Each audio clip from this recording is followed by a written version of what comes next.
எல்லா ஆசீர்வாதங்களும் எல்லா சாபங்களும் தேவனிடத்தில் இல்லை, உங்களுக்கு முன்பதாக இருக்கிறது. நம்ம முன்னால் தியானிச்சிருக்கிறோம் பாருங்க. மரணமும் ஜீவனும் உங்களுக்கு முன்பதாக தான் இருக்குது. அதே போல என்னது, நன்மையும் தீமையும் உங்களுக்கு முன்பதாக வைத்திருக்கிறேன் என்று சொல்லியிருக்கிறார் நம்முடைய தேவனாகிய கர்த்தர்.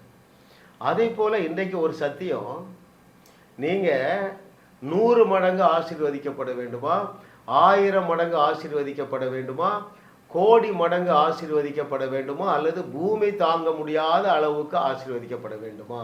இந்த 4மே வேதத்தில் இருக்கிறது. ரெபேக்காளை அனுப்பும்போது சொல்கிறாங்க, சகோதரியே நீ என்ன செய்வா, கோடா கோடியாய் பெருகுவாய்ங்கிறார். ரைட்? 100 மடங்கு பெருகினார். யார்? ஈசாக்கு விதைச்ச பொழுது.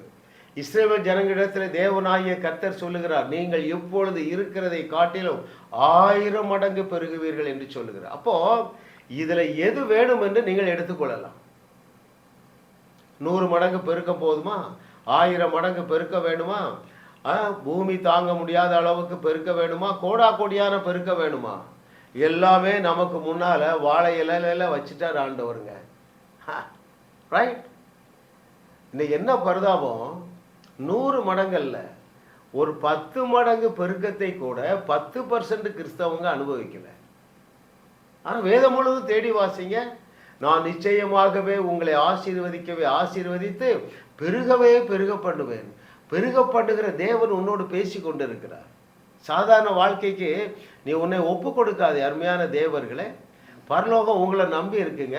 உங்களை கோடா கோடியாய் பெருக பண்ணி, எதுலெல்லாம்? ஐஸ்வர்யத்தில் நீங்கள் கோடா கோடியாய் பெருகணும், ஆஸ்திகளிலே நீங்கள் கோடா கோடியாய் பெருகணும்.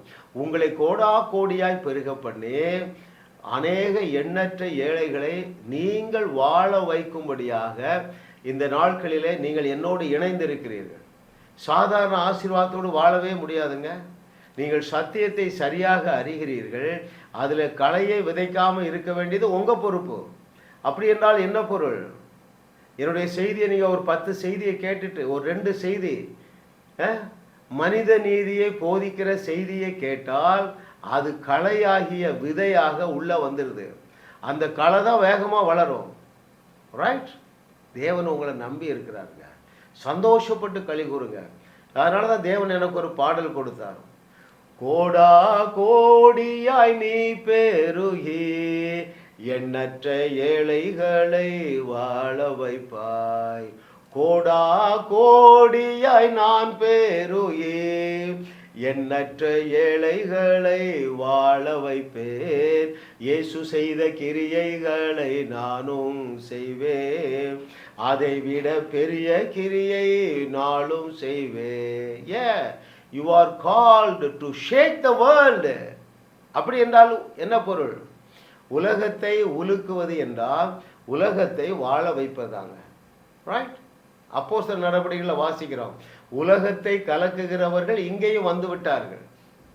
என்னுடைய வியூவர்ஸ் அத்தனை பேரும் உலகத்தை கலக்குகிறவர்கள் அல்ல, உலகத்தை உலுக்குகிறவர்கள். அப்படி என்றால் என்ன பொருள்? இந்த உலகத்தில் காணப்படுகிற அத்தனை பிரச்சனைகளுக்கு தீர்வாக நீங்கள் எழுந்து நின்று இயேசு கிறிஸ்து செய்தவைகளையும் செய்து அதைவிட மிகப்பெரிய அற்புதங்களையும் செய்து இந்த வையகத்தில் உள்ள அத்தனை பேரையும் வாழ வைக்கக்கூடிய உலகத்திற்கு உப்பாக, உலகத்திற்கு ஒளியாக நீங்கள் இருக்கிறீர்கள் என்று சொன்னவர் உன்னோடு தெளிவாக பேசிக் கொண்டு இருக்கிறார்.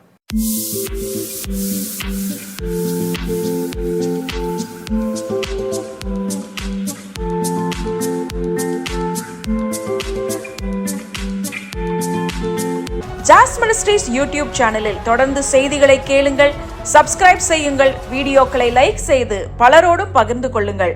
அவர்களும் ஆசீர்வதிக்கப்படட்டும்.